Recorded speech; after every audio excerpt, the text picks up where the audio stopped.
Bonjour à tous, nous sommes ensemble durant ces 2 heures et nous sommes bien sûr sur Sud Radio. Alors c'est vrai, il est rare qu'on se mette en couple sans qu'il y ait une attirance sexuelle au départ, même si la plupart du temps les deux partenaires vont plutôt parler d'amour. Au fond, j'ai l'impression qu'on ne sait pas bien faire la différence entre le désir sexuel et le désir amoureux. Seulement, à force de confondre les deux, eh bien, les partenaires ignorent ce que signifie faire couple. J'aime bien d'ailleurs cette expression faire couple. Alors, je vous propose avec mon invité Samuel Doc, justement, que durant ces 2 heures, on voit ce que ça signifie faire couple. Par exemple, est-ce qu'on peut encore parler d'amour quand justement on ne fait plus l'amour? Est-ce que 2 êtres peuvent continuer à s'aimer sans aucune intimité, même plus de se prendre la main, même plus de s'embrasser? Quelles sont pour vous les valeurs indispensables pour continuer à faire couple? De nombreux thérapeutes évoquent les différents piliers du couple. On en compte plutôt souvent 4, et d'ailleurs je vous les proposerai dans un instant. En tout cas, on va parler de tout ça ensemble. Si vous avez des questions à poser, si vous voulez témoigner, si vous avez l'impression justement que vous n'êtes peut-être plus en train de faire couple, eh bien je vous invite à nous rejoindre, et pour ça vous nous appelez au 0826 300 300. Bonjour Samuel Doc. Bonjour Brigitte. Alors vous êtes docteur en psychopathologie clinique, psychanalyste, également thérapeute de couple d'ailleurs. Hein. Alors qu'est-ce que vous pensez de cette expression faire couple ? Je pense qu'elle est extrêmement complexe parce qu'il y a bien des manières de faire couple, et déjà votre belle introduction nous laisse penser à cela. Ce qui me marque lorsque vous parlez de cette attraction des premiers temps, c'est à quel point, et je me suis fait la remarque en vous écoutant, à quel point il est simple de se rendre compte qu'on aime quelqu'un. On sait quand on aime pas. Mais le désir, la sexualité, et toute votre émission d'ailleurs le montre, se dérobe, est beaucoup plus complexe parce qu'il est question d'alchimie, de rencontre des corps, de psychologie, peut-être même de physiologie. Et en vous écoutant, je me suis dit, mais qu'il est difficile de faire correspondre la langue amoureuse et la langue passionnelle. Ce que Freud aurait appelé le courant tendre. Et le courant sensuel. Exactement, et le courant sensuel. Sexuel, pardon. Faut-il qu'ils se jumellent à chaque instant? Est-ce que lorsque l'un vient à manquer, l'autre s'effondre? Peuvent-ils se compenser? Aujourd'hui, je trouve que vous nous préparez une émission de haut vol sur des thèmes complexes. Eh ben avec vous, très complexes. On va toujours assez haut. Alors, moi en préparant l'émission, je me suis rappelé de quelque chose que je disais lorsque j'étais beaucoup plus jeune et que je ne dirais plus aujourd'hui. Pour moi, c'était plus simple de faire l'amour que de dire je t'aime. Comme si, par le corps, je pouvais laisser passer plein de choses, mais que pour rentrer dans mon cœur, il fallait montrer patte blanche. Et j'ai l'impression que la majorité, en tout cas des femmes, ont tendance à fonctionner à l'inverse de ça, et que les hommes auraient plutôt tendance à fonctionner comme moi. Est-ce que vous êtes d'accord avec cette réflexion? Oui, je suis d'accord. Je pense que il y a des différences de genre. Bien sûr. Alors c'est vrai qu'aujourd'hui c'est devenu quelque chose d'extrêmement tabou. Oui, il y a des différences de genre, et d'ailleurs on pourrait presque imaginer une situation inverse. Je ne sais pas si vous avez déjà vécu ça, mais je pense même à un exemple personnel où parfois on ne sait pas pourquoi il y a un dialogue de peau. On est attiré par quelqu'un, on a envie de l'embrasser, de le toucher irrésistiblement. Et pourtant, on n'a aucune estime pour lui sur le plan émotionnel, sur le plan intellectuel, mais le corps est plus fort, le langage du corps est plus fort. Je ne sais pas si ça vous parle. Bien sûr. Et on sait très bien que si on se mettait à vivre avec lui, ça serait une catastrophe.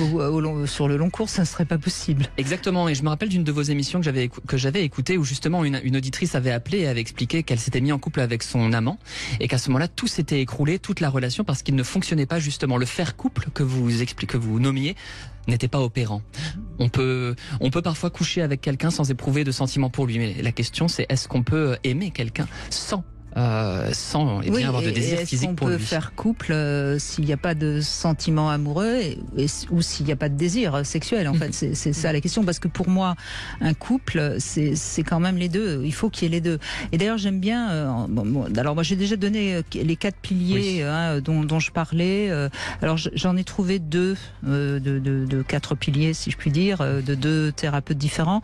Alors le premier, c'est l'intimité, la communication, l'engagement, les valeurs communes.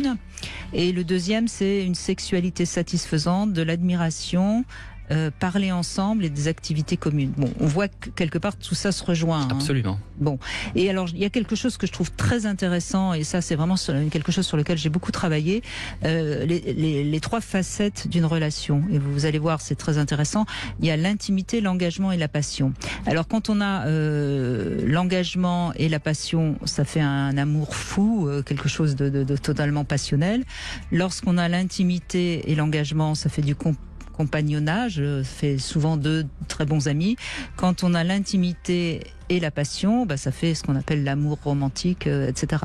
Et on voit que ces trois facettes de la relation, intimité, engagement, passion, vont alors l'idéal, c'est évidemment d'avoir les trois, mais on sait très bien que la passion, elle va pas durer pendant 20 ans. Enfin, en tout cas, ou alors il faut vraiment y travailler. Mais il faut je dirais qu'il faut quand même un peu des trois. Je pense que sans engagement, on peut pas dire qu'on a affaire à un couple. Qu'est-ce que vous en pensez ? Je suis d'accord, et je trouve qu'il y a quelque chose d'une certaine poésie à imaginer cette dialectique entre ces items que vous nous présentez aujourd'hui. Et en vous écoutant, je pense évidemment aussi aux travaux de Lucie Vincent quand elle nous dit que l'amour dure 3 ans, parce que 3 ans, c'est le temps qu'il faut pour qu'à l'état naturel, un petit être puisse devenir autonome. Et pendant ces 3 premières années, un couple va sécréter un ensemble d'hormones qui va nous lier biologiquement, physiologiquement à l'autre. Et passé ces 3 ans, le couple reposera sur les piliers que vous venez d'énoncer, c'est-à-dire la complicité, la connivence, le socle des valeurs. En somme, pour pouvoir supporter une diminution de l'attrait sexuel, il faut une loyauté, une complicité, quelque chose qui se joue, comme vous le disiez dans votre introduction, dans le langage. Il faut se parler. Bien sûr. Et alors la question qu'on peut se poser, c'est qu'évidemment donc la passion sexuelle va diminuer, mais comme la première cause de rupture reste la question de l'infidélité, peut-être qu'à un moment donné, faut parler de ça, faut parler. On fait plus beaucoup l'amour. Qu'est-ce qu'on fait ? Est-ce qu'on s'autorise une ouverture ailleurs ? Est-ce qu'on essaye de relancer sa sexualité ? Et en fait, les couples n'arrivent pas à communiquer sur ce sujet. Exactement, ça reste extrêmement tabou, même là en 2023. Alors que pourtant, supposons, je ne sais pas, je vais parler d'un scénario catastrophe, mais supposons un homme qui aime énormément sa femme et celle-ci, malheureusement, se retrouve à avoir un accident de voiture et ne peut plus physiquement avoir de relations sexuelles. Comment faire s'il tient à elle, s'il veut prendre soin d'elle ? Comment faire ? Peut-être qu'il faut à ce moment-là trouver des alternatives ou pour le grand âge aussi, quand il n'est plus possible, encore une fois, physiquement d'avoir des relations sexuelles. Faut-il envoyer tout valdinguer ? Et moi, j'ai retenu ce que vous disiez lors d'une de vos émissions. Vous parliez du prendre soin. Vous disiez, il n'y a pas d'amour sans prendre soin. Et finalement, je crois que le prendre soin devrait quelque part l'emporter sur le sexuel. Se prendre soin de l'autre. En tout cas, c'est pas si simple. Et j'imagine que grâce à ceux qui vont nous appeler, qui vont témoigner, on va avancer. Et peut-être que à 16h, on saura mieux ce que ça veut dire faire couple. En tout cas, je vous invite vraiment à réagir. On a besoin de vous. 0826 300 300. On se retrouve dans un instant avec Emmanuel, justement. Nous sommes avec Samuel Doc et on se pose la question, c'est quoi être en couple ? Est-ce qu'on peut être en couple si on ne s'aime plus, si on ne fait plus l'amour ? Et c'est à vous, évidemment, de nous le dire. Bonjour Emmanuel. Bonjour Brigitte, bonjour Samuel. Bonjour Emmanuel. Merci de prendre la parole et de démarrer cette émission, parce que c'est pas simple, hein. Non, je confirme. Ça fait beaucoup réfléchir et le sujet est vraiment pas simple. Déjà, j'aurais aimé rebondir sur votre introduction, dans le sens où je pense qu'on est un couple un peu atypique sur ce que vous présentiez. J'aurais plutôt tendance à être celui qui dit majoritairement « je t'aime », contrairement à madame. Voilà, je pense que les animus et l'anima sont un petit peu inversés dans notre couple. Voilà, après on se le dit pas tous les jours non plus, et c'est vrai qu'au moins quand on se le dit, ça a beaucoup de résonance. Voilà, je pense qu'on est deux beaux cabossés de la vie, de par nos histoires de vie différentes. On est pacsés, non mariés, sans enfants depuis 1999. Il y a une baisse des relations sexuelles depuis beaucoup depuis le Covid. Moi, depuis, ma situation professionnelle est très instable, dans le sens où je suis passé d'une fonction commerciale, de cadre commercial pendant plus de 20 ans, à une reconversion en tant qu'aide-soignant. Donc c'est déjà violent. C'est un grand changement, oui. Ouais, un grand changement. Oui. Voilà. Je passe de la... d'une liberté relative à un dévouement pas du tout relatif. Oui, tout à fait.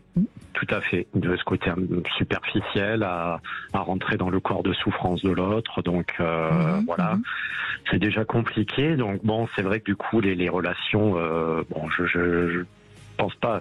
Ça, c'est mon explication. Ceux de madame seraient pas forcément les mêmes. C'est en tout cas moi mon interprétation. Mais qu'est-ce qui fait, parce que si j'ai bien entendu, c'est pendant le Covid que votre sexualité à tous les deux s'est rétrécie. Bon, elle était déjà en diminution avant, mais comme un couple qui est ensemble depuis 20 ans, bien sûr. Mais qu'est-ce qui a fait que particulièrement pendant le Covid, est-ce que c'est parce que vous étiez anxieux? Qu'est-ce qui a provoqué ça? Moi, il y a eu de l'anxiété, oui, c'est ça. C'est qu'il y a eu beaucoup d'anxiété parce que j'ai connu un licenciement professionnel à ce moment-là. Au même moment, j'avais 50 ans, il y avait la reconversion. Voilà, donc moralement... le désir y est toujours, mais moralement... l'anxiété est un anti-libido, hein, de toute façon. Il y a pas... C'est ça. Est-ce que vous avez le sentiment, parfois, dans votre conjugalité, d'être un peu le soignant l'un de l'autre? Oui. Oui. Oui. Oui, ça c'est compliqué pour le désir sexuel. Il y a un côté aussi perfectionniste en moi qui fait aussi que la peur de pas bien faire ou d'être trop dans la performance fait que je préfère pas faire. Même si quand on fait, on se régale. Et puis même si c'est pas bien fait pour l'un ou pour l'autre, il y aura de l'indulgence puisqu'on s'aime. Et on le sait très bien. À une époque, Madame employait le terme pour moi de faire de la thérapie par le sexe. Voilà. J'ai eu du flair. Elle m'a soigné comme ça et j'aimerais bien que ça revienne. Mais elle est, enfin, je veux dire, elle est comme vous. Elle se rend compte que vous avez moins de sexualité et elle aimerait qu'il y en ait plus. Oui. Bon. Oui, moi je pense. On le dit pas. Alors je vais vous dire, je pense qu'il y a un truc très concret à faire, Emmanuel, c'est vous donner des rendez-vous câlins. Parce que au fond, si vous attendez que vous soyez à nouveau envahi par le désir, vous risquez d'attendre longtemps. Ah oui. Je rejoins Brigitte parce que j'ai évoqué le prendre soin dans l'introduction. Le prendre soin, c'est pouvoir se retrouver et être bien avec l'autre et retrouver le plaisir de peau, le plaisir de la douceur, des baisers et voir ce qui est clos. Ne pas forcément avoir le pour but d'avoir une relation sexuelle, mais retrouver cette douceur d'être. Surtout que vous parlez de véritables chocs dans votre vie qui vous ont atteint l'estime de vous-même. Et quand on a une estime de soi-même fragilisée, c'est difficile de s'aventurer dans un rapport sexuel. Ça fait un peu peur. La moindre performance peut dissuader. Donc, il faut retrouver la confiance en vous, en l'autre. Et je trouve que cette idée des rendez-vous câlins de Brigitte pourrait être une bonne occasion pour y parvenir. D'accord. Et quand vous parlez de rendez-vous câlins, c'est-à-dire les planifier sur un agenda? Oui, complètement. Comme vous planifieriez une soirée au restaurant ou une soirée pour aller voir un film, vous planifiez tous les deux. Et alors après, vous verrez bien ce que vous faites. Mais en tout cas, vous vous accordez 1 heure ou 2, l'un avec l'autre, peau à peau, et vous restez comme ça, à essayer de vous retrouver dans cette intimité qui va un peu plus loin que simplement se prendre la main. Et s'il se passe pas grand-chose, c'est pas grave. Au moins, vous aurez à nouveau une approche charnelle. Et vous laisserez vos corps communiquer. Mais prendre soin sans être, vous savez, des compagnons de galère. Hein. Prendre soin sur le plaisir, comme le dit Brigitte, le plaisir de cette sensualité. Ça pourra vous faire beaucoup de bien, j'en suis convaincu. Ouais, lâcher prise, pas se prendre la tête. Oui, vous vous caressez, des massages. Pourquoi pas voyez, vous créez une atmosphère agréable avec peut-être des bougies, pourquoi pas. Enfin, voyez, mais vraiment un moment pour vous, peut-être au moins 1 fois par semaine pour commencer, et voir comment tout doucement vous arrivez à retrouver une sensualité déjà, et puis ensuite une sexualité. Oui. Parce que sinon, je pense que vous allez, si vous attendez que le désir à nouveau s'empare de vous et vous permette de vous jeter sur votre partenaire, je pense que ça risque d'attendre longtemps. Ouais, non, mais tout à fait. Bah écoutez, j'en prends note.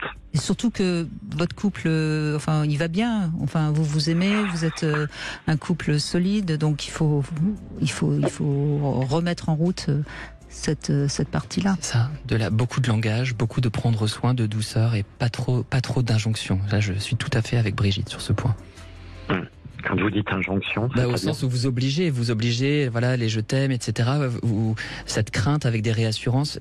Non, faites ce qui vous fait plaisir et ne vous dites pas, tiens, il faut que nous couchions ensemble, il faut que nous atteignions tel objectif. De la douceur, du plaisir d'être avec l'autre, de la chaleur humaine.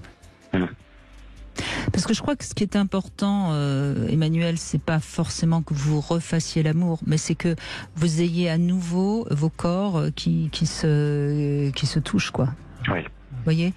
Parce que c'est ça qui crée ce lien sexuel entre deux êtres. Vous savez, il y a des couples qui font l'amour tous les jours, qui baissent tous les jours plutôt, et qui n'ont pas cette symbiose, cette alchimie sexuelle.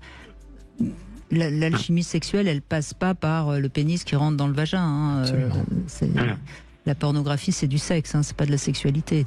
Donc, ce qui est important, c'est que vous retrouviez l'alchimie des corps et la sexualité. Après, ça reviendra, je pense. Ouais. Eh ben écoutez, ça fait résonance ce que vous me dites et on va s'y atteler. D'accord. Écoutez, merci. En tout cas, merci de votre confiance. Et puis, on voit bien, en fait, que c'est pas si simple que ça, parce qu'on peut s'aimer et on peut tout doucement, comme ça, laisser la flamme du désir s'éteindre. Elle ne s'éteint jamais vraiment, d'ailleurs. Elle est souvent plutôt étouffée par des tas de choses qui, dans la vie quotidienne, nous encombrent. Les épreuves du quotidien peuvent nous tomber dessus et saccager notre conjugalité. Ça, je suis tout à fait d'accord avec vous. C'est difficile de faire face parfois. Merci en tout cas, Emmanuel. Merci beaucoup. On fait une petite pause et c'est Claire qui va prendre la parole dans un instant sur Sud Radio. En compagnie de Samuel Doc, on évoque le couple. Qu'est-ce que ça signifie d'être en couple ? Quand est-ce que le couple commence à ça, c'est plutôt ce qu'on verra demain d'ailleurs. Mais aujourd'hui, on se pose surtout, excusez-moi, je me mélange un peu. Mais aujourd'hui, en tout cas, on essaye de voir l'importance de la sexualité dans le couple. Bonjour Claire. Oui, bonjour Brigitte, bonjour Samuel. Bonjour Claire. Merci d'être avec nous. Vous êtes en couple, vous, depuis 5 ans, c'est ça ? Voilà, c'est ça. Et donc, votre partenaire, c'est lui qui manque un peu de désir ? Excusez-moi. Qu'est-ce qui se passe, Claire ? C'est pas moi, c'est les chiens qui communiquent. Ah bah oui, mais ça, c'est parce qu'ils m'ont reconnu, c'est pour ça, c'est normal. Voilà, ça doit être ça, c'est l'émotion. Qu'est-ce que vous avez comme chien ? Je suis curieuse. Là, j'ai une croisée malinois canet corso et on garde un malinois qui est en période d'adaptation. Donc voilà. Oui, vous n'avez pas choisi le plus facile. Hein. Voilà. Hop. Alors j'espère qu'ils vont se calmer un petit peu. C'est pas grave. Je vais m'enfermer dans le bureau. Voilà. Oui, donc je suis en couple depuis 5 ans avec mon partenaire. Juste petite précision, on était sex friends avant de se mettre en couple. Ouais. Mm-hmm. Voilà, on habite ensemble donc depuis 5 ans et voilà, au fur et à mesure du temps, les relations sexuelles se sont un petit peu espacées. Donc je suis passée un petit peu par tous les sentiments, puisque avant d'être avec lui, j'ai eu bien sûr d'autres partenaires avec qui la sexualité était, comment je pourrais dire, était importante, mais peut-être plus que les sentiments, je dirais. D'accord. Pour parler simplement. Donc avec mon partenaire actuel, donc les relations se sont un petit peu espacées. Au tout départ, j'ai été très perturbée parce que c'était pas dans mes habitudes de vie où le sexe prenait une place peut-être plus importante que l'amour réel, je dirais. Et donc du coup, je me suis posé beaucoup de questions. J'ai essayé de voir avec lui, de le questionner, de comprendre pourquoi. Bon, ça a été compliqué parce que j'arrive pas à avoir de réponse, il n'arrive pas à savoir exactement ce qui se passe. Pour lui, le désir est toujours là, sauf que dans les faits, voilà, il va pas venir vers moi facilement. Voilà. Si moi je suis à l'initiative des rapports, il suit, il n'y a pas de souci. Donc j'ai bien dit il suit. Oui, j'ai bien compris. Voilà. Après, lui, il va pas venir vers moi plus que ça. Je vous ai dit tout à l'heure qu'on avait une relation de sex friend avant, donc j'ai essayé de comprendre puisque. Vous êtes resté combien de temps sex friends? On est resté 3 ans. D'accord, donc pendant 3 ans, vous étiez juste pour des rencontres sexuelles, éventuellement vous alliez au cinéma ensemble ou des choses comme ça. Qu'est-ce qui fait qu'au bout de 3 ans, vous décidez de faire couple, justement? En fait, il y a vraiment des qualités chez lui qui m'apaisaient. D'accord. Donc c'est plus le côté ami que le côté sexe qui a fait que vous êtes engagés tous les deux. Après, sexuellement, ça se passait très très bien aussi. Mais disons que je pense qu'inconsciemment, je voulais plus baser mes relations sur du sexe à proprement parler. Mmh. Et donc c'est vous qui avez plutôt poussé à vous engager ou Non, pas vraiment. En fait, c'est une de nos connaissances communes qui m'a fait comprendre qu'il tenait beaucoup plus à moi que ce qu'il voulait bien le laisser paraître. Et puis, voilà, comme il avait vraiment plein de qualités que j'apprécie, je me suis dit, pourquoi pas essayer. Voilà. Et sur ce plan-là, visiblement, vous entendez bien. Enfin, je veux dire, vous formez un couple qui s'entend bien. Sauf que ça a coupé un peu son désir. Voilà, c'est ça. Alors après, notre relation a évolué du fait de vivre ensemble au quotidien. C'est vrai que je suis plutôt une meneuse dans le couple. Et je pense que ça a joué aussi, puisque c'est pas quelqu'un qui va prendre des initiatives, que ce soit sexuellement ou dans la vie de tous les jours. Je pense que ça a joué aussi sur le fait que lui vienne moins facilement vers moi. Certainement, oui. Vous avez un petit peu, entre guillemets, pris le pouvoir et ça lui coupe un peu. Voilà, je pense que ça joue pas mal. La question, c'est comment est-ce que vous pouvez aujourd'hui le remettre un peu au centre de l'échiquier conjugal pour lui permettre de retrouver une confiance en lui, pour lui permettre de retrouver une marge de manœuvre vis-à-vis de vous. Parce qu'après, en soi, dans certains couples, il arrive que ce soit systématiquement l'un ou l'autre qui aille vers son partenaire. Vous voyez, c'est pas forcément un problème, mais ça en devient un lorsque ça crée une inhibition. Et là, c'est ce que vous dites, c'est qu'il y a de l'inhibition de son côté. Oui, tout à fait. Alors, j'ai trouvé une petite solution. Ouais. Alors, ça fait quelques fois qu'on se rend dans des clubs libertins. Alors, non pas pour partager, parce que c'est ni son envie ni la mienne, mais c'est vrai que voir d'autres couples avoir des relations ou des choses comme ça vient nous titiller un petit peu. Et on n'y va pas très fréquemment. Hein, mais en tout cas, ça relance son désir. Voilà, son excitation en tout cas, et donc oui. Et la dernière fois où on y est allé, c'est lui qui a fait le premier pas en fait. Donc cette excitation-là a fait que ça a relancé un petit peu. Après, de retour à la maison, ça n'a pas changé les choses, mais on peut ponctuellement se donner des petits rendez-vous comme ça pour remettre un petit peu d'eau dans le moulin.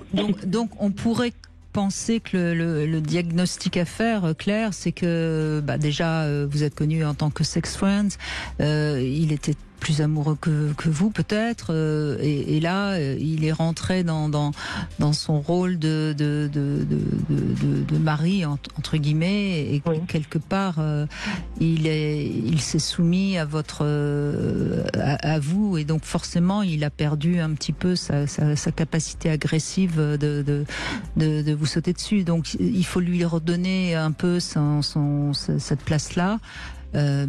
peut-être, alors je sais que c'est pas simple parce que les choses se sont déjà un petit peu installées parce que vous êtes ensemble déjà depuis quelque temps, mais je pense que c'est en changeant un peu votre manière de vous retrouver sexuellement, par exemple en lui donnant un rendez-vous inattendu dans une chambre d'hôtel, enfin vous voyez, trouver des choses qui vont faire que vous êtes à nouveau deux amis qui se retrouvent pour du sexe, quoi. Parce que moi, j'aime bien rappeler que la sexualité, il faut toujours remonter à la source quand elle commence à s'étioler. Donc, votre sexualité du départ, c'est d'une sexualité de sex friend. C'est pas une sexualité de couple amant qui décide de partir ensemble dans une vie commune, vous voyez. Ah oui, complètement. Oui, les enjeux n'étaient pas les mêmes, effectivement. Et c'est peut-être pour ça d'ailleurs que cette solution des clubs libertins fonctionne. C'est que pour le coup, à cet instant-là, vous retrouvez ce que dit Brigitte, c'est-à-dire ce statut ancien. Il y a quelque chose qui vient à être réveillé. Oui, c'est quelque chose du passé. Je suis d'accord avec elle. Donc, essayez d'éviter de vouloir faire l'amour dans la chambre à coucher, dans le lit conjugal. Vous voyez ce que je veux dire? Enfin, encore une fois, c'est une image que je vous donne. Mais vaut mieux vous bousculer dans le salon ou dans un parking. Ça sera plus. Je pense que c'est plus ça qui va redonner du sel à votre sexualité. Ah oui. Après, on a d'autres petites choses. On a fait aussi des échanges par SMS en parlant d'éventuels scénarios, qui effectivement avaient reboosté. Voilà. Oui. Dès que vous êtes dans une sexualité de couple entre guillemets, lui, ça lui coupe son désir et en tout cas sa capacité à être le mâle. Voilà. et peut-être que, en effet, faites attention à lui laisser dans certains domaines de votre vie à deux, à lui laisser du pouvoir, quoi. Oui, mais c'est ce que j'en ai pris conscience, c'est ce que j'essaie de faire au quotidien. Enfin, c'est quelque chose que j'ai vraiment, à l'esprit. Après, je pense que c'est aussi dans sa nature à lui. D'être un suiveur, il faut juste que je lui retrouve la porte de temps en temps pour pouvoir le laisser s'exprimer. Mais c'est pas. Oui, mais vous savez, on peut, si c'est un suiveur, lui dire, écoute, mon chéri, ce soir, j'ai envie que tu organises la soirée, et lui laisser à ce moment-là carte blanche. Oui, c'est à ça que je pensais aussi. Oui, complètement, oui. Puis le laisser parler de ses fantasmes, de ce qui pourrait l'exciter, de réouvrir les cartes du désir et faire de la sexualité un lieu d'exploration ensemble, mais en valorisant vraiment sa parole. Le souci, je pense, vient de là aussi, c'est que j'ai du mal à savoir, quand je lui demande ce qui l'excite, ce qu'il aimerait, ses fantasmes, etc. Il a beaucoup de mal à s'exprimer dans ce sens-là, donc c'est pas évident non plus. Oui, mais vous voyez, Claire, je pense qu'il faut faire toujours attention alors quand je dis qu'il faut communiquer dans la sexualité, oui, mais c'est pas forcément mettre des paroles sur des fantasmes. La sexualité, souvent, elle est inattendue, elle est surprenante, et c'est pas, on sait pas les fantasmes qu'on a, puis tout d'un coup, dans une situation donnée, on se découvre une grande excitation, on se dit tiens, j'aurais jamais pensé que ça pouvait m'exciter autant. Vous voyez, donc c'est pas forcément en essayant de communiquer à froid que vous allez arriver à le sortir a priori, votre sexualité, elle allait très très bien pendant les 3 ans où vous étiez sex friend, donc c'est quelqu'un qui sexuellement fonctionne et avec lequel vous vous entendez bien. Donc si ça va moins bien, c'est que quelque part il y a des paramètres qui bloquent un peu tout ça et il faut les faire sauter et retrouver les paramètres qui fonctionnaient. Ouais, après, quand à l'époque on était sex friend, je pense qu'il se mettait la pression aussi pour me satisfaire de ce côté-là. Et maintenant qu'il y a un certain acquis, il se met moins la pression aussi, je pense. Ah, ça, c'est normal. Ça, c'est normal. On est tous pareils là-dessus, hommes ou femmes. Hein. Ouais. Bon, échappez-lui, donnez-lui l'impression que vous pouvez lui échapper un peu, et puis il va revenir à l'attaque. Oui, j'ai essayé. Mais il faut pas essayer, il faut y arriver, hein, Claire. Ouais. Merci en tout cas, merci beaucoup. Je vous en prie, bonne journée. Alors, les 3 questions intimes, c'est Jeff qui va y répondre. Bonjour Jeff. Bonjour Brigitte, bonjour Jeff. Samuel. Samuel. Bonjour Jeff. Samuel. Merci. Première question, quelle note vous donneriez à votre libido en ce moment? Comment? Ma libido? 10. 10 sur 10? Ouais. Waouh. Wow. Bah écoutez, Génial. Ça va bien donc. Hein. Deuxième question, est-ce que vous avez déjà fait un trio? Non. Jamais. Bon, et ça vous tenterait? Oui, non? Oui. Avec quoi? Avec 2 femmes? Ah bah oui, 2 femmes. Ah bah oui. Bah oui, quand on a une libido à 10, hein, on peut même peut-être en satisfaire 3 en même temps. Hein. Et dernière question, est-ce que vous pourriez me raconter là comme ça le plus beau souvenir amoureux ou sexuel que vous avez eu comme ça là, de but en blanc? Comme ça, non, pas spécialement. Bah, quand on a une sexualité à 10 sur 10 quand même, alors dites-moi comme ça la dernière chose sympa que vous avez faite récemment. Non? Bon, bah écoutez, tant pis, hein, si vous voulez pas me répondre. J'ai le droit à un joker si je veux pas répondre à sa question. Voilà. Je blague. Je vois que vous avez l'esprit d'à propos, Samuel Doc. Bon, en tout cas, vous pouvez poser une question à Samuel, il vous écoute, Jeff. Ah oui, bonjour Samuel. Qu'est-ce que je veux dire? Est-ce que vous êtes déjà ça vous est déjà arrivé d'avoir un patient que vous ne puissiez pas soigner? Oui, bien sûr. Bien sûr, absolument. Moi, j'ai un système avec mes patients que je dois à l'association de psychanalyse française. Je reçois un patient 3 fois avant d'estimer, d'évaluer si j'ai la compétence pour lui venir en aide ou pas, selon à la fois mes sensibilités intimes, selon ma formation, mes aptitudes professionnelles.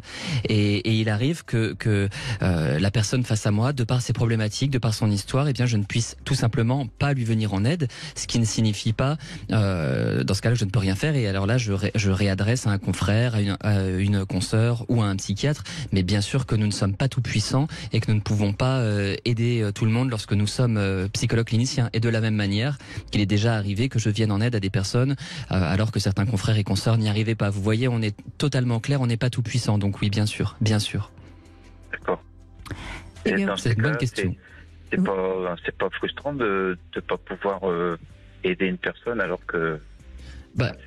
vous savez, on sait qu'on travaille, qu'on est des humains qui travaillent et on travaille avec des humains, donc je pense qu'on accepte quand même assez vite de pas être dans cette toute puissance que j'évoquais.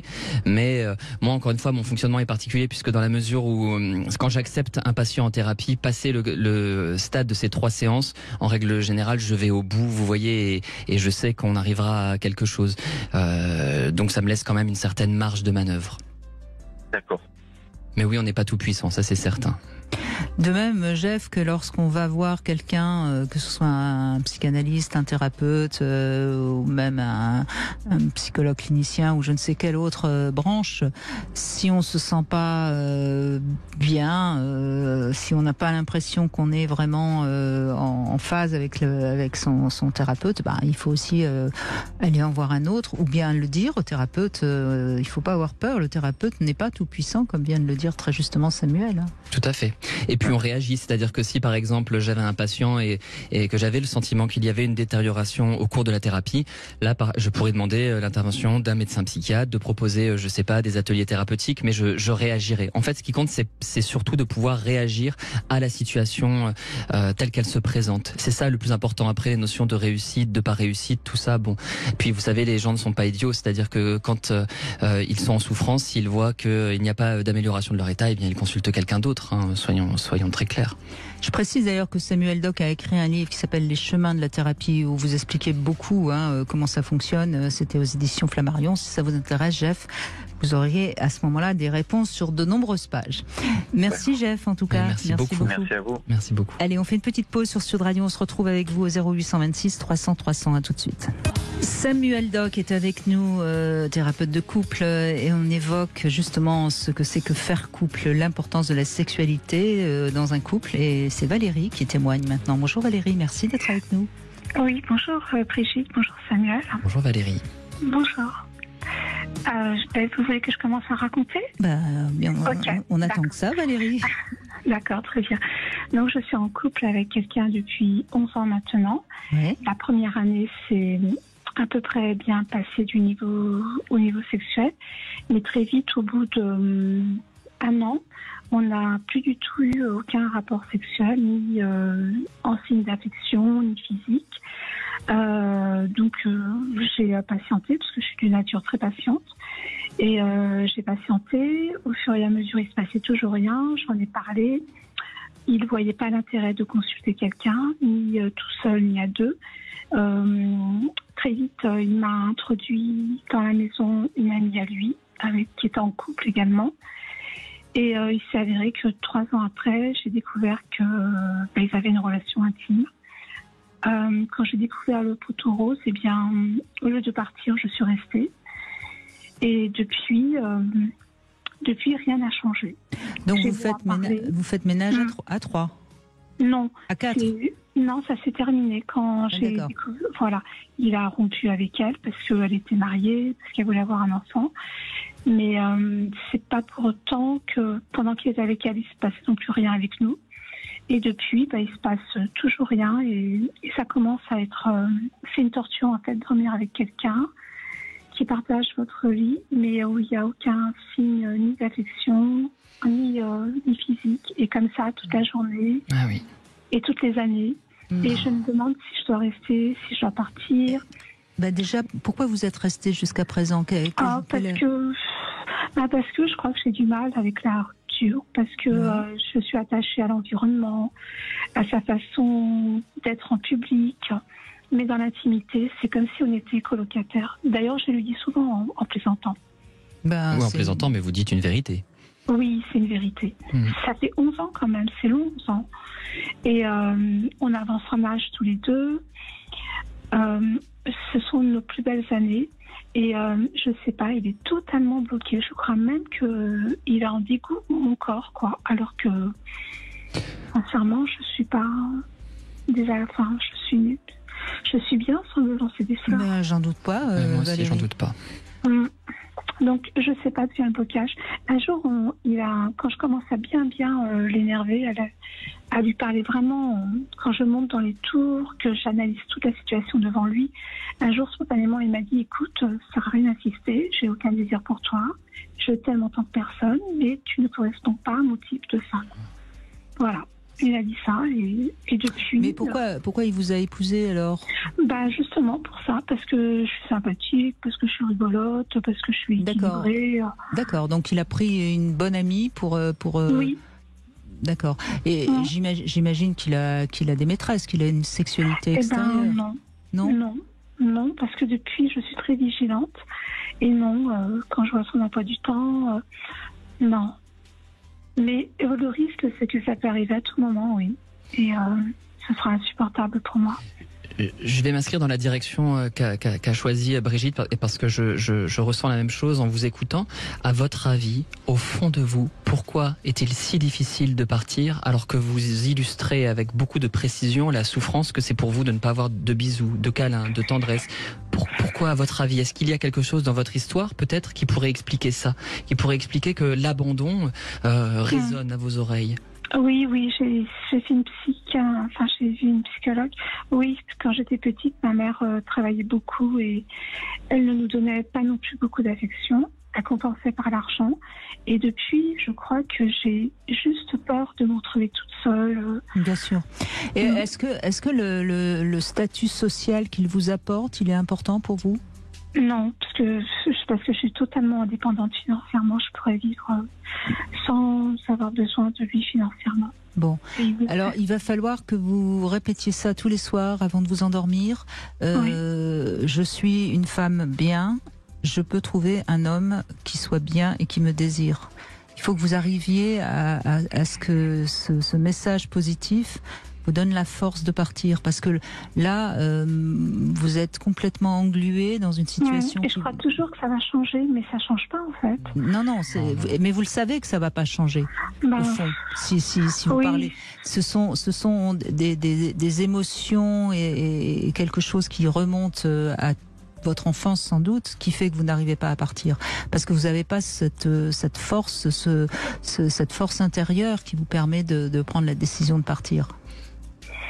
Et puis quelque part, vous ne vivez pas un enfer. Il n'est pas violent. Non, au contraire. Bon, c'est agréable, des repas, des sorties. Vous voyez, et donc, comme c'est pas un enfer, vous n'êtes pas obligé de partir.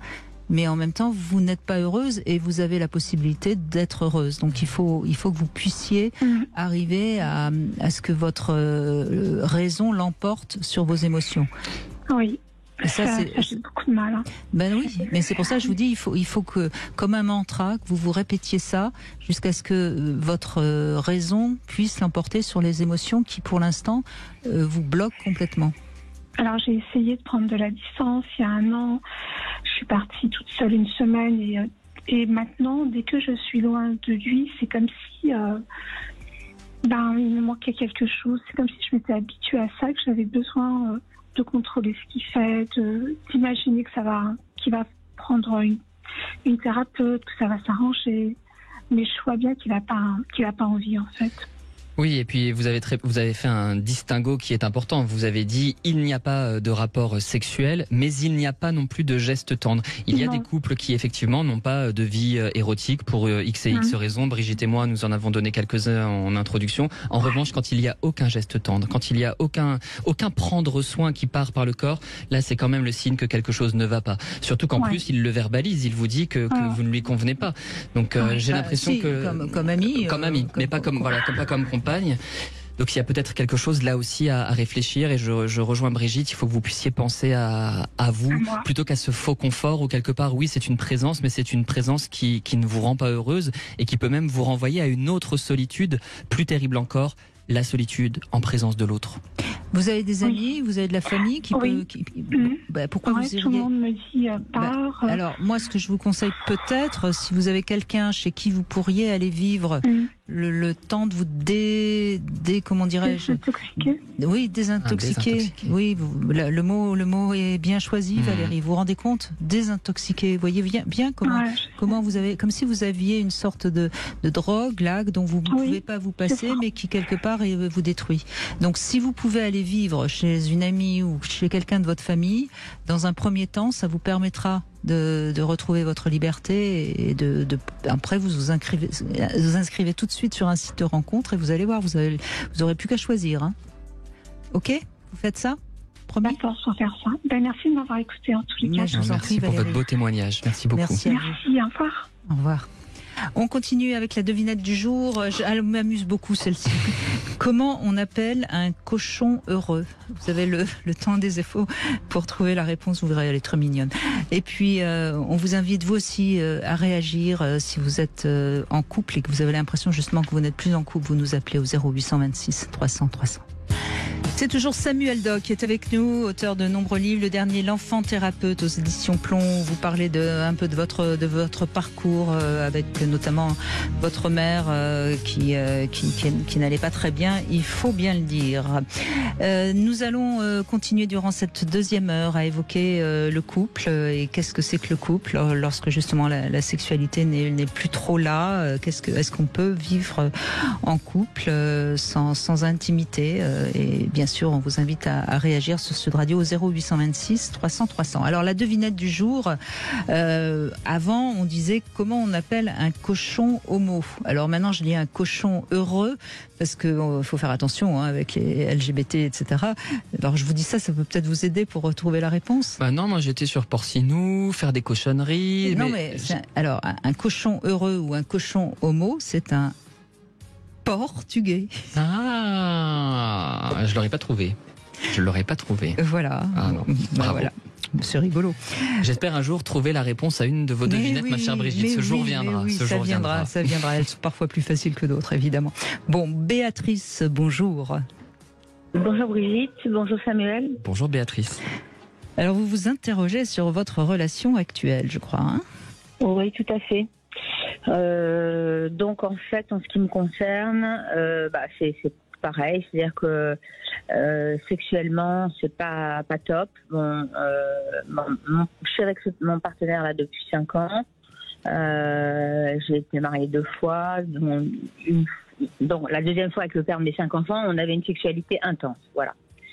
Donc ensuite j'ai divorcé, j'ai connu d'autres hommes et mon compagnon actuel est quelqu'un de charmant, mais il me manque l'aspect sexuel. On a identifié les raisons, dysfonction érectile, enfin, etc. D'accord.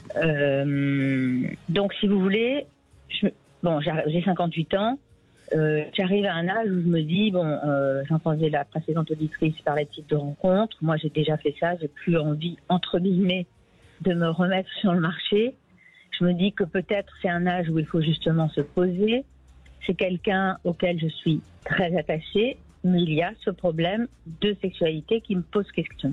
Alors, dysfonction érectile, ça se soigne. Aujourd'hui, il y a des solutions. Est-ce qu'il a envie de trouver une solution Le problème, c'est que je trouve qu'il n'est pas hyper motivé. Il y avait aussi un problème de phimosis. Il fait pas les démarches. D'accord. Alors, est-ce que je mets un peu plus la pression? Je pense pas que ça soit bon parce qu'il faudrait que ça vienne vraiment de lui. Lui faire, pas des menaces, c'est pas du tout le terme, mais.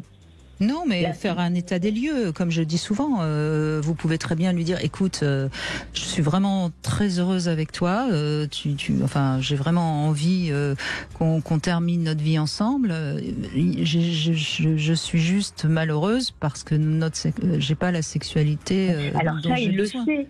Ça fait des tas de fois qu'on en parle. Oui, mais vous m'avez coupé la parole, vous m'avez pas laissé terminer. Et donc, qu'est-ce qu'on fait, mon chéri? Vous voyez, vous lui donnez le problème entre les mains. Parce que souvent, dans ces cas-là, on revendique quelque chose, on se plaint, etc. Mais quand on leur met le problème entre les mains, c'est à lui de trouver une solution. Exactement. Vous voyez ce que je veux dire? C'est une manière un peu manipulatrice d'ouvrir vraiment le dialogue. Parce que là, il est quand même obligé de répondre, puisque en tant qu'homme, vous attendez sa solution. Vous imaginez quand même? Oui. Vous voyez? Déjà peut-être essayer ça, dans un premier temps. Et voyez quelle solution il vous propose. Très bien. Puis vous devez bien, vous savez peut-être ce qu'il aime sur un plan érotique, sexuel. Vous connaissez ses sensibilités, ses fantasmes, son univers? Je me rends compte que pas tellement, qu'il n'est pas tellement branché dessus et que ça m'a beaucoup surprise d'ailleurs en début de relation. J'ai compris à cause de ces problématiques dont je vous ai parlé, en dehors de la dysfonction érectile qui peut être liée à l'âge ou à d'autres choses. Il a quel âge? 65. Bon, 65, non. Oui, il y a des hommes à 65 ans qui ont des difficultés pour bander, mais il y a certainement du diabète ou de l'apnée du sommeil ou trop de cigarettes ou de l'alcool. Alors, c'est trop de cigarettes, il est passé à la vapoteuse, peut-être un peu l'alcool. Ouais, s'il a fumé énormément, ça peut expliquer une chose. Ça peut expliquer. Bref, toujours est-il qu'il y a des solutions. Visiblement, il n'a pas envie pour l'instant. Mais peut-être que si vous lui mettez le problème dans les mains, il va réagir, on n'en sait rien. Mais de toute façon, vous seriez prête à prendre des amants, par exemple? Alors voilà, vous arrivez au point juste, Brigitte. C'est exactement ma question. Si vous voulez, en début de relation, il me disait que s'il y avait quelqu'un de proche que ce soit, ça serait terminé parce qu'il était très entier. Bon. Moi, à ce moment-là, pour les 2 premières années, je me suis dit, tant pis, c'est comme ça. Après, je vous dis, on a creusé le problème. Et la dernière fois qu'on a eu cette discussion plus profonde en vacances cet été, il m'a laissé entendre il comprenait que moi, j'étais en manque et qu'il pourrait fermer les yeux, ne pas le savoir. D'accord. Bon, donc, pour qu'il ait les yeux bien fermés, soyez le plus discrète possible. Parce que c'est toujours pareil, pourquoi aller lui faire du mal? C'est jamais très agréable de découvrir que notre partenaire va se satisfaire ailleurs, même si on ne lui apporte pas ce dont elle a besoin. Donc soyez très très discrète. Il vous a, vis-à-vis de votre conscience, il vous a donné l'autorisation, donc vous n'allez pas culpabiliser. Et donc vous pouvez vous permettre de temps en temps de prendre un amant. C'est assez facile aujourd'hui, justement avec les sites de rencontres. Mais soyez très très discrète, parce que c'est pas la peine si votre couple va bien, si vous avez envie. Et peut-être que il ne le saura pas, mais qu'inconsciemment il y aura quelque chose qui va se passer. Et peut-être qu'à ce moment-là, il fera quelque chose. Peut-être, oui. Merci, c'est très intéressant. Oui, donc l'amant, bah oui, forcément, ça me trotte beaucoup, d'autant plus que j'ai quelqu'un qui me relance régulièrement. Ben oui, et puis tout ce que vous risquez, c'est qu'à un moment donné, vous tombiez amoureuse de quelqu'un d'autre. C'est ça le danger de prendre un amant. Mais bon, vous savez, moi je dis souvent, Béatrice, que bien sûr qu'on a la loyauté vis-à-vis de l'autre, mais on a aussi une loyauté vis-à-vis de soi-même. Et s'il y a vraiment quelque chose qui nous empêche d'être totalement bien par rapport à soi-même, il faut faire quelque chose. Vous dites que vous avez 58 ans, vous avez peut-être encore 30 ans pour pouvoir profiter du plaisir de la sexualité. Ce serait un peu dommage, surtout quand on sait à quel point c'est bon pour notre système immunitaire, c'est bon pour plein de choses. Donc, faudrait peut-être... Et ça n'empêchera pas, bien au contraire, vous serez d'autant plus bien avec lui, parce que vous ne lui en voudrez plus de quelque chose qui vous frustre. Et si ça se trouve, votre relation, elle ira encore mieux. D'accord. Sachant que de toute façon, ce qui est réprimé est cultivé. Plus vous allez lutter contre, et plus ça va grandir en vous. Oui, bien sûr. Ouais. Ça me fait un peu bizarre, si vous voulez, de dissocier les deux, parce que comme je l'ai jamais vécu, c'est... Bien sûr. Ouais. Mais en même temps, vous avez eu d'une certaine manière son autorisation. Après, pourquoi il ne veut pas se faire soigner, s'il n'a pas envie d'aller consulter, c'est plus votre problème, c'est malheureusement le sien. Vous n'avez pas le pouvoir de lui imposer ça. D'accord. Mais, de toute façon, vous verrez bien comment vous vous sentez. Moi, je vous conseille dans un premier temps, puisque visiblement ça vous fait bizarre, simplement flirter déjà avec un autre homme et voyez comment vous le vivez. Parce qu'il ne faut pas non plus que ça vous mette dans une situation où vous vous sentez mal à l'aise vis-à-vis de lui. Vous voyez, c'est pas toujours si simple que ça, de prendre un amant et d'être avec un homme qu'on aime. Oui.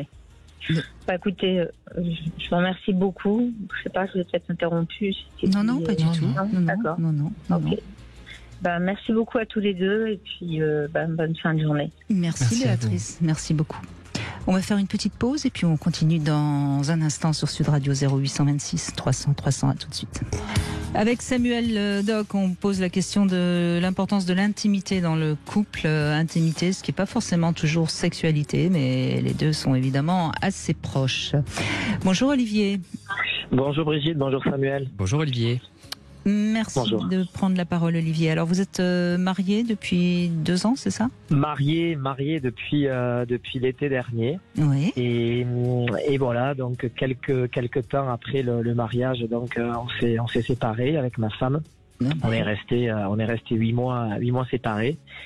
Et là, on s'est remis ensemble il y a peu de temps, au début de l'été.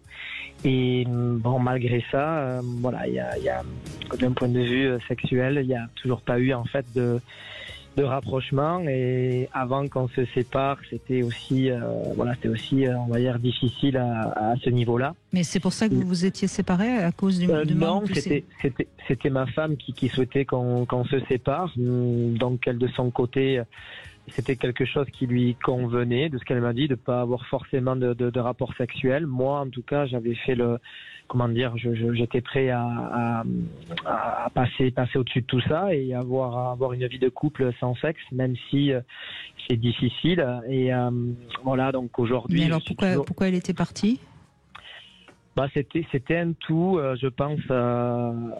C'était un tout et parfois, il n'y avait pas vraiment d'explication, mais peut-être après le mariage, la sensation aussi de peut-être l'engagement on est sur quelque chose de plus sérieux, qui rend la relation. Vous connaissiez depuis longtemps quand vous décidez de... Oui.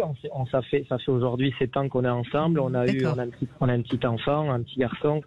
Et voilà, on s'est mariés au bout de 6 ans. Et votre sexualité avant le mariage était... Sur les 3 premières années, c'était super. Jusqu'à la naissance de l'enfant, j'imagine. Jusqu'à la naissance de l'enfant. Et ensuite, j'ai été un peu mis de côté. Et la priorité, c'était vraiment... l'enfant et voilà, et on n'a pas su retrouver la sexualité qu'on avait sur le début de notre relation. Oui, vous dites on, c'est peut-être elle aussi. C'est peut-être pas forcément votre faute entière. Peut-être qu'elle a trop investi son rôle de mère et oublié quelque part son plaisir de femme. Est-ce que vous savez si elle a subi des attouchements ou des choses comme ça? Alors, quand on en a discuté, et c'est vrai qu'il y a eu une relation, sa première relation où elle avait perdu sa virginité et son ami, son copain de l'époque. Voilà, c'était un petit peu du forcé, quoi. Effectivement, il obligeait un petit peu. Et puis, il y avait sa maman aussi, quand elle était plus jeune, qui avait des relations aussi, des adultères. Et elle a mené sa fille sur ces moments-là. Amants, avec ses différents amants, oui. Voilà, et du coup, il y a aujourd'hui une relation avec le sexe qui est compliquée, en fait, pour ma femme. Et puis de ça se rajoute où dès que je vais faire quelque chose de pas forcément bien ou de petites choses ou des conflits ou de ce que me dit ma femme, ça enlève en fait le côté désir et voilà, donc c'est tout un package. Ah, vous n'êtes pas parfait, Olivier. Je ne suis pas parfait. Oh, bah mince alors. Non, mais ouais. Olivier, écoutez, moi je veux bien tout ce qu'on veut, mais vous, est-ce que vous êtes heureux et vous acceptez donc la frustration de ne pas avoir de sexualité dans votre couple ou pas? Ouais. Alors moi, ça me rend malheureux. Ensuite, faut dire qu'à ça aussi, il y a on va dire les gestes un petit peu d'affection, de tendresse qui n'y a pas, qui ne sont pas là. Voilà. Ça fait beaucoup. Elle a quel âge votre femme? 37 ans. 38 ans. Il faut qu'elle aille faire un travail là. Absolument. Alors on a décidé de voir un thérapeute, bien, les deux. Très bien. Voilà, oui. Et c'est une thérapeute qui pratique en plus la méthode Imago. Je ne sais pas si vous connaissez. Oui, je connais, bien sûr. Je suis pas sûre que ce soit ce qu'il y a de mieux dans un premier temps pour vous. Hein. Alors en parallèle, elle voit aussi un psychologue de son côté. Et donc on a décidé. Moi, je serais plus pour quelque chose comme la Gestalt ou quelque chose qui a rapport avec le corps. D'accord. Parce que là, c'est un problème avec son corps qui pose. Oui, elle ne se trouve pas belle. Exactement. Donc, vous voyez, c'est-à-dire que son corps, pour des raisons qui sont certainement un peu ignorées d'elle-même, n'a pas le droit de s'épanouir. Elle a pu s'épanouir par la maternité. Oui. Mais là, on n'est pas on n'est pas là pour soi. On est là pour l'enfant, pas pour soi. Vous voyez ce que je veux dire? En tant que femme, elle n'existe pas. Ouais.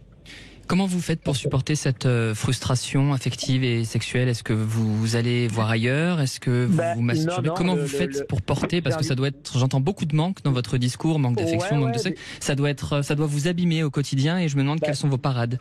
Les parades, c'est que moi je tiens bon. Bon, il y a eu une fois en 7 ans où je suis parti avoir une relation tarifée. Une fois, ça m'est arrivé, mais après je suis resté fidèle.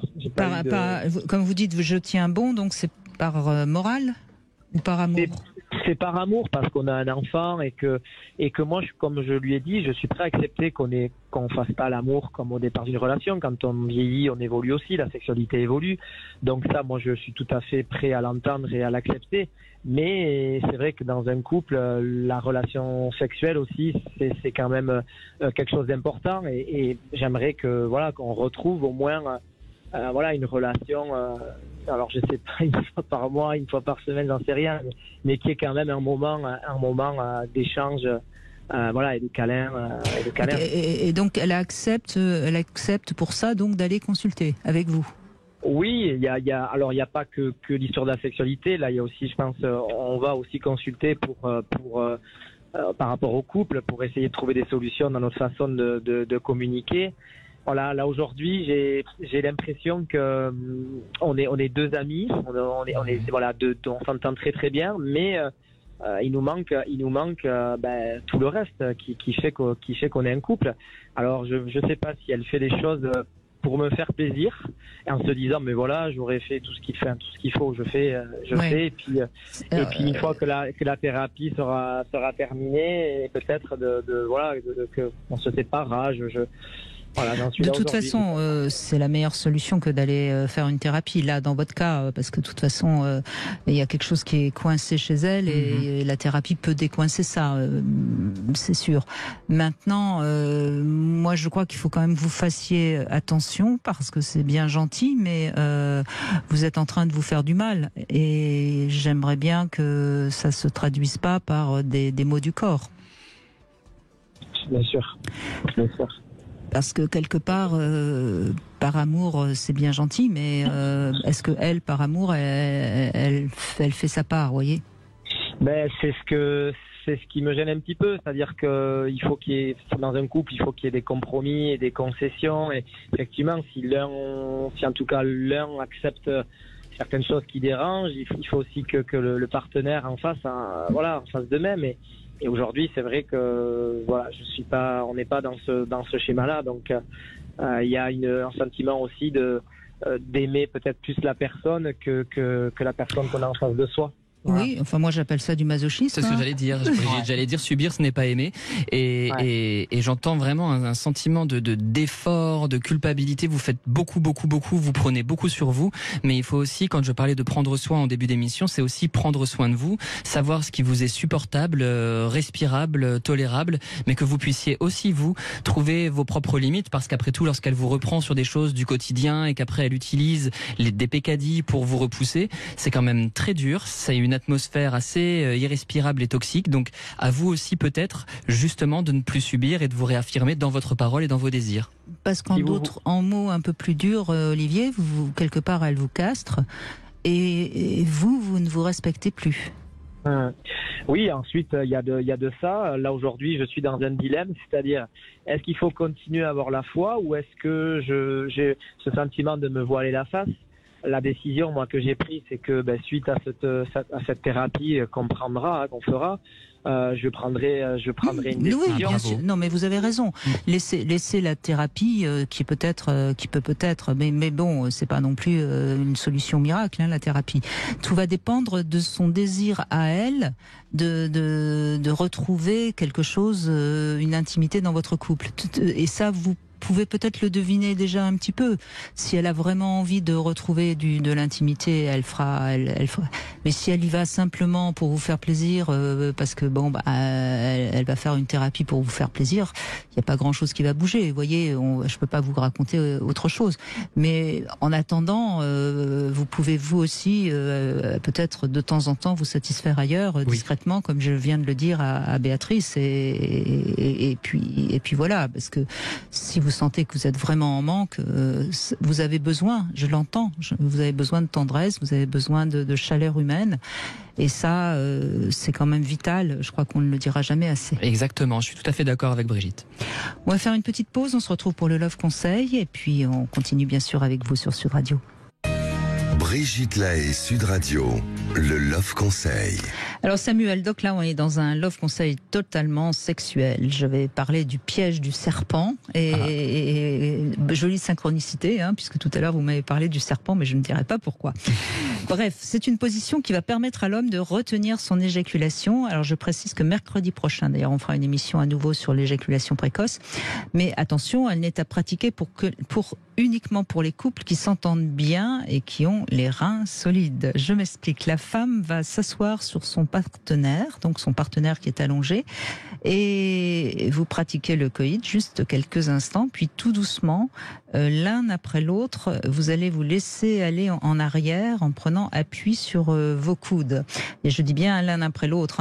Enfin, généralement l'homme est déjà allongé, donc il n'a pas beaucoup à se reculer, mais la femme, donc, elle va se reculer et la verge va être emprisonnée par le vagin qui va se resserrer de par la position de la femme qui se remet vers l'arrière.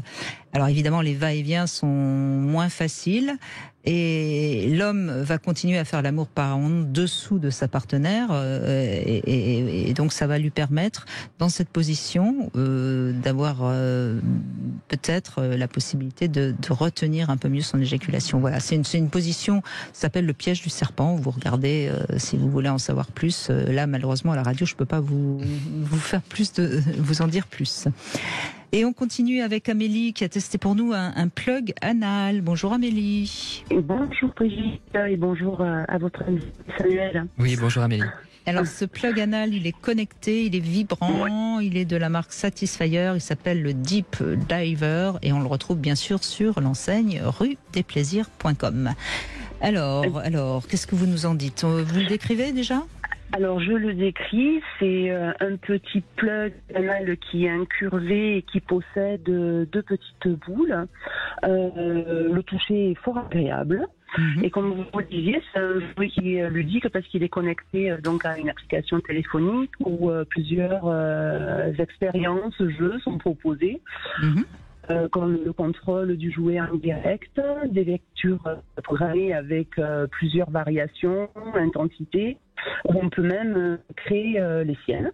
L'application propose également des sons d'ambiance et on peut même intégrer nos propres musiques, donc ça laisse le libre choix à nos désirs. Que de programmes. Ça fait haut-parleur, vous voulez dire, c'est ça? Non. Pardon? Non, ça fait haut-parleur en même temps? Non, pas du tout. C'est-à-dire que l'application propose des sons, mais comme dans notre téléphone, on a chacun enregistré et programmé nos musiques, on peut les faire basculer sur l'application. Ah d'accord. Comme ça synchronise le tempo avec les vibrations du plug, c'est ça? Les vibrations, exactement, du plug, exactement. Qu'est-ce qu'il y a d'autre? Il y a des histoires érotiques qui sont liées au plug. En tout cas, oui, on commence à connaître un peu tout. Visiblement, Samuel, vous n'êtes pas encore trop connecté, mais on sait que maintenant beaucoup de jouets sont connectés, donc avec tout ce que ça comporte évidemment de possibilités. Il est waterproof aussi.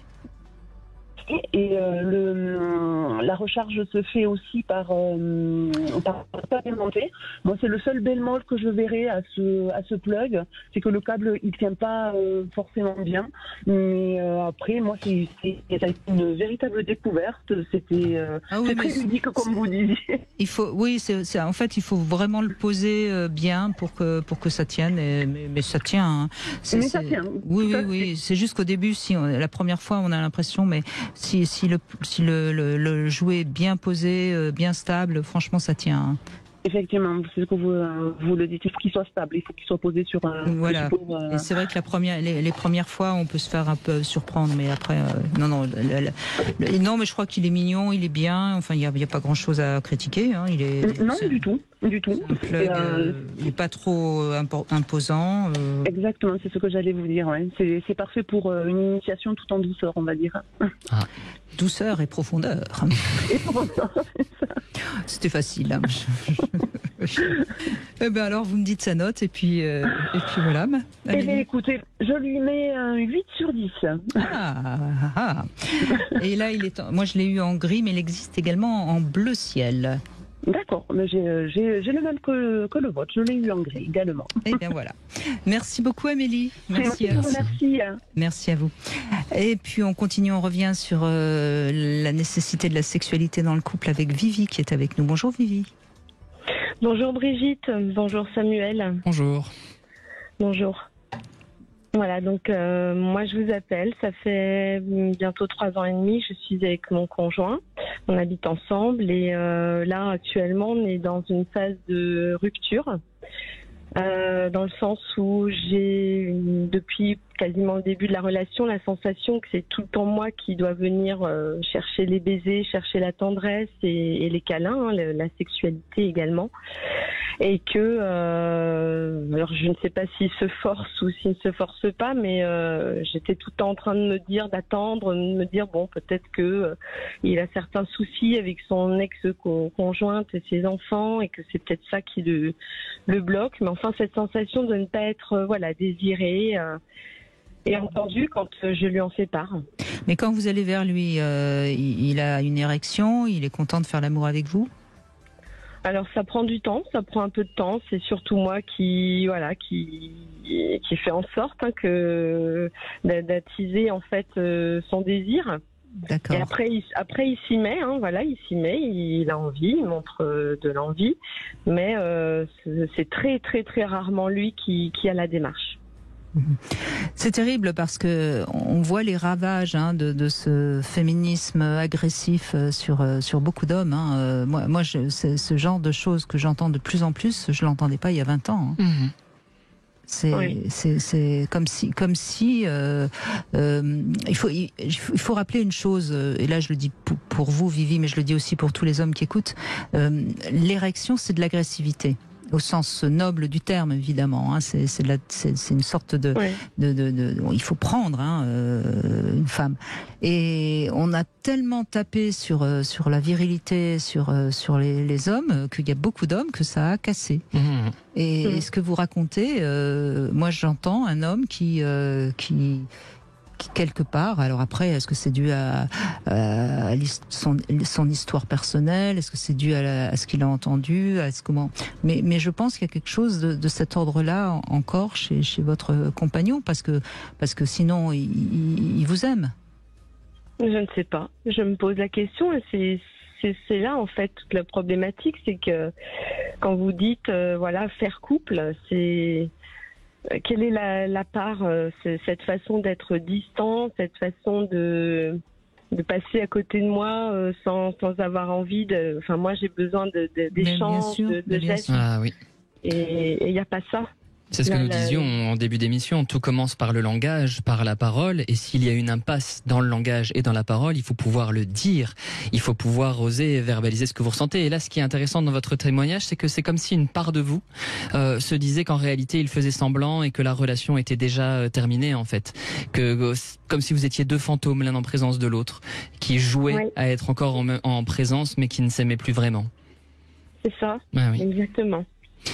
C'est ça le problème, c'est que parfois ça fait peur de se confronter à ça, d'y aller et de rompre une situation qui ronronne, même si elle ronronne mal, depuis des mois, des semaines, des années, et renverser le plateau et dire là je n'en peux plus en fait, je n'en peux plus de ton silence, je n'en peux plus de cette absence de contact, ce n'est pas ça que je voulais pour nous, j'en ai assez, et soit on réagit, soit il se passe quelque chose, soit je pars, mais pour ça il faut affronter sa propre peur de la solitude, Vivi. Voilà, c'est ça, et j'ai affronté, c'est-à-dire que j'ai exprimé, et en fait, en face de moi, je n'ai pas eu quelqu'un qui s'est réveillé, quoi. J'ai quelqu'un qui a accepté, en quelque sorte, de dire, puisque tu n'es pas satisfaite, on se sépare. Alors, c'est peut-être ce qu'il veut. C'est peut-être ce qu'il veut, c'est peut-être un homme qui est devenu passif, comme on en entend beaucoup, c'est peut-être un homme qui est un peu déprimé, mais ça, c'est lui qui peut répondre, c'est pas vous. Moi, je peux vous donner des pistes, mais de toute façon, si vous lui dites, on se sépare et qu'il n'y a pas de réaction, tout est dit, bien sûr. Qu'est-ce que vous pouvez faire d'autre que de prendre la décision, en effet, de vous sauver vous, quoi. Oui, c'est ça.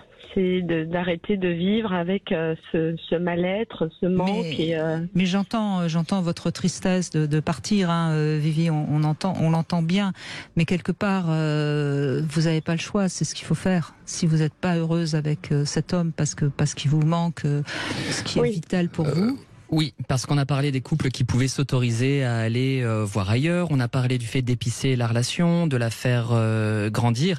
Mais finalement, le curseur le plus important, c'est quand même celui du bien-être. Si à un moment donné, la conjugalité cause de l'anxiété, vous fait vous sentir mal, perdre la confiance en vous, etc., là, on n'est plus dans le registre d'une conjugalité et on n'a personne à supporter l'insupportable. Oui, c'est ça, oui. Mais il faut du courage pour ça, Vivi, beaucoup. Oui, beaucoup de courage, oui, c'est vrai.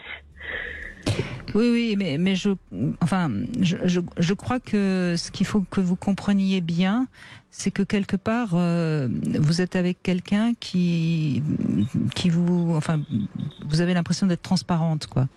Oui. Et ça, pour une femme, c'est totalement insupportable. C'est exactement, c'est ce que je lui ai dit, Oui, c'est ce que je lui ai dit. J'ai l'impression que, peu importe que je sois maquillée, je passe à côté de toi avec des baskets, tu verras même pas la différence.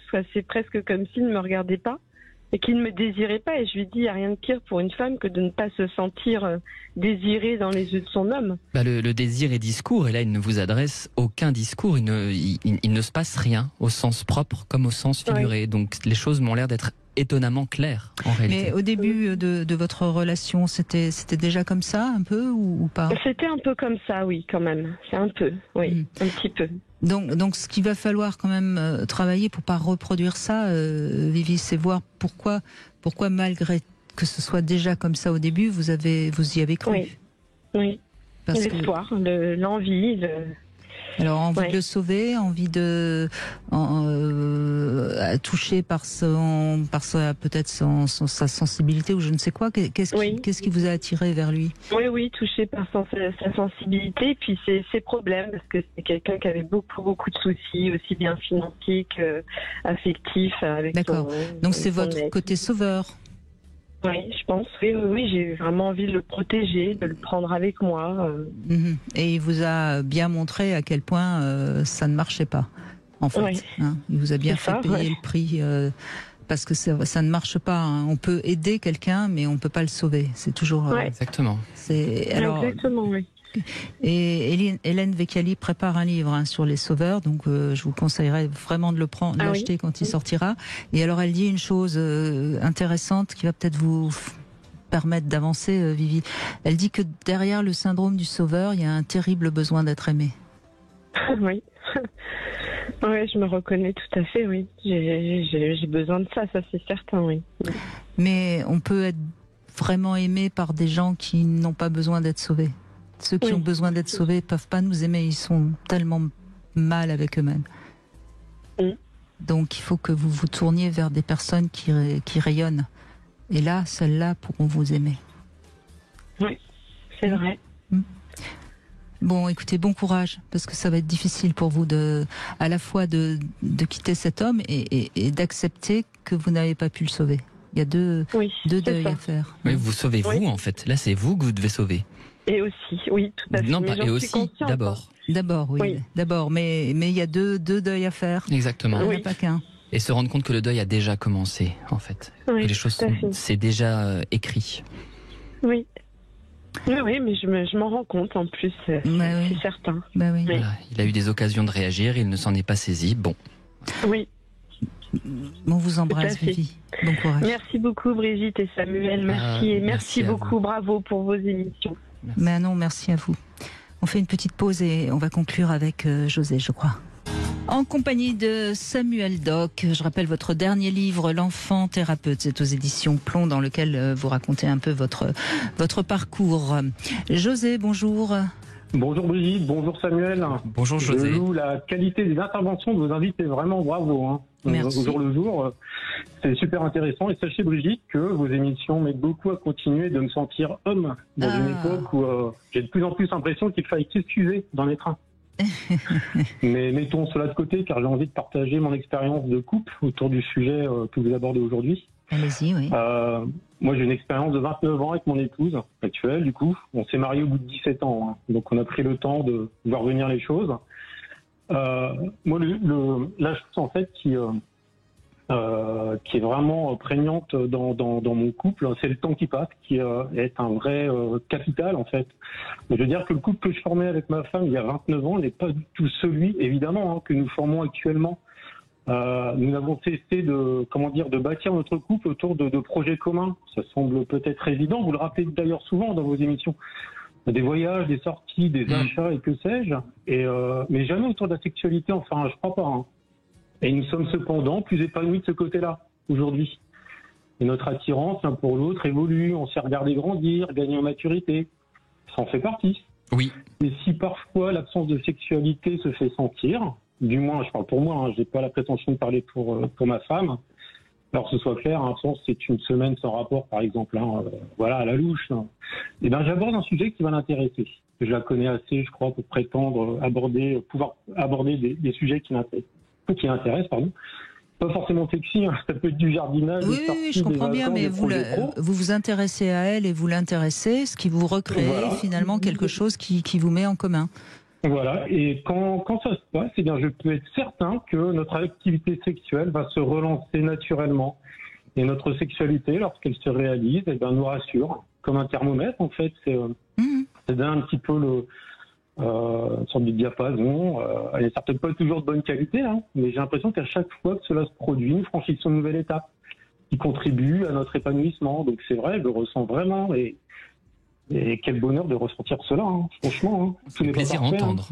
Cela avec beaucoup d'humilité. Hein. Non, mais José, votre témoignage est essentiel parce que ça montre bien que la sexualité, c'est quelque chose qui est en plus quand le couple va bien et vous faites tout pour que votre couple aille bien. Et je pense que votre femme aussi.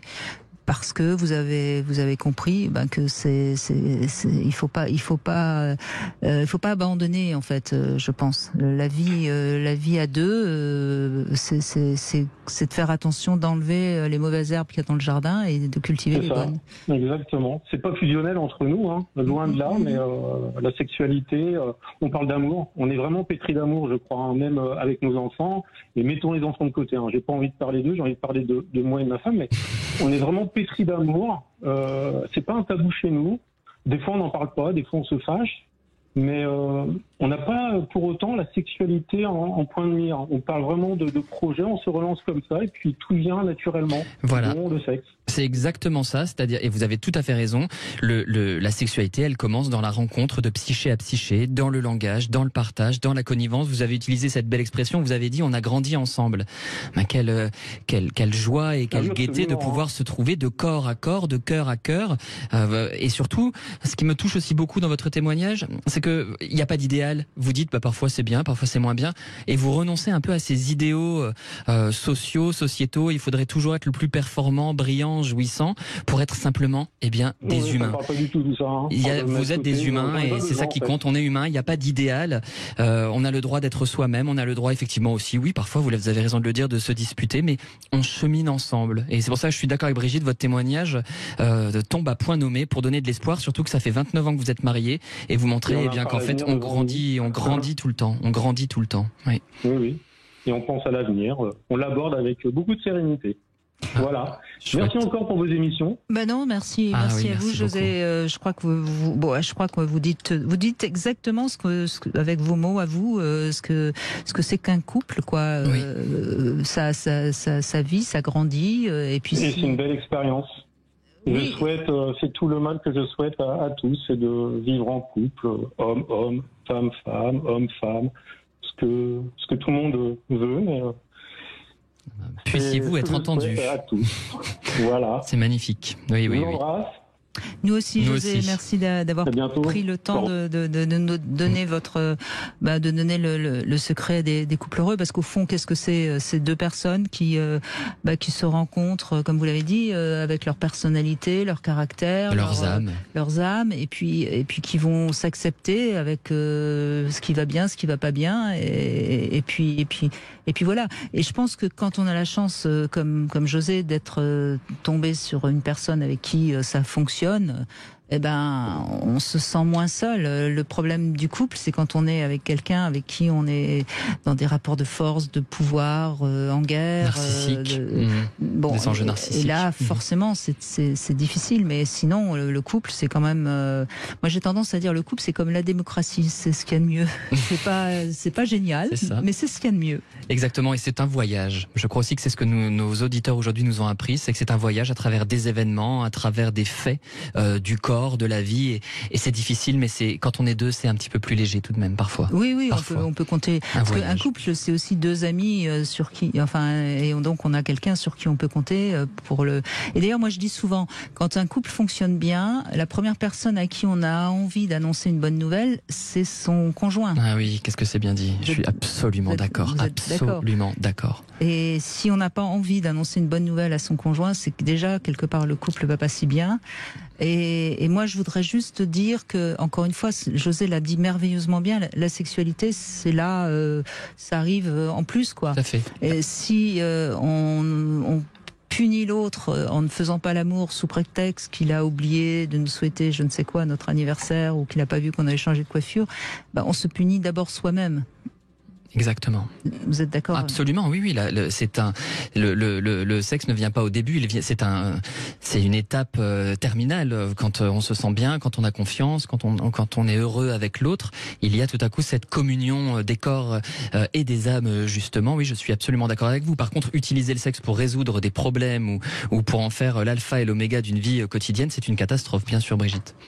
Et puis, pour conclure, je rappellerai que quand on parle de l'intimité dans le couple, on parle certes de la sexualité, mais on parle aussi de la tendresse, de cette capacité à se tenir la main, oui.